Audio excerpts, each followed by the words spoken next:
ఒకప్పుడు ఒక చిన్న ఊరిలో పెద్ద కరువు వచ్చింది. వానలు పడలేదు.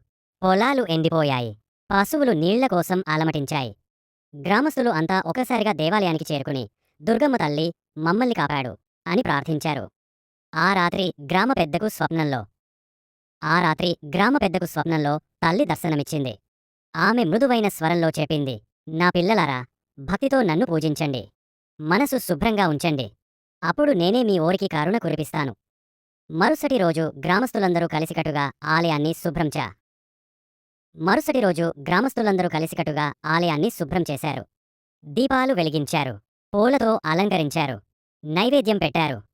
భక్తితో గానం చేస్తూ పూజ ప్రారంభించారు. ఆ పూజ ముగియగానే ఆకాశం మబ్బులతో నిండిపోయింది. కొద్దిసేపటిలో గాలి వీచింది. వాన కురిసింది. బావులు నిండాయి. పొలాలు పచ్చగా మారాయి. గ్రామం అంతా ఆనందంతో మ్రోగిపోయింది. గ్రామస్తులు చేతులు జోడించి తల్లిని స్తుతించారు.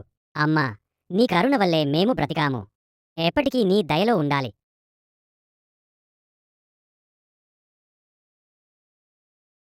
ఒక చిన్న పల్లె ఊరు. ప్రతి పౌర్ణమి రాత్రి రాక్షసుడు వచ్చి పశువులను, పంటలను నాశనం చేసేవాడు. ప్రజలు భయంతో వణికేవారు. అందరూ దేవతలను ప్రార్థించారు. గంభీరంగా ఆ సమయాన ఆకాశంలో వెలుగులు మెరిశాయి.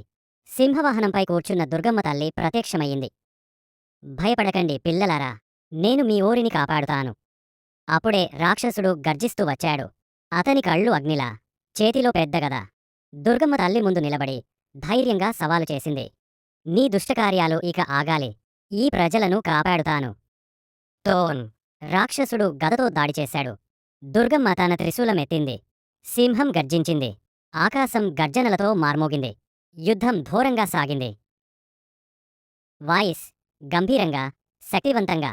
చివరికి దుర్గమ్మ తన త్రిశూలాన్ని రాక్షసుడి హృదయంలో దించింది. రాక్షసుడు గర్జిస్తూ నేలకొరిగాడు.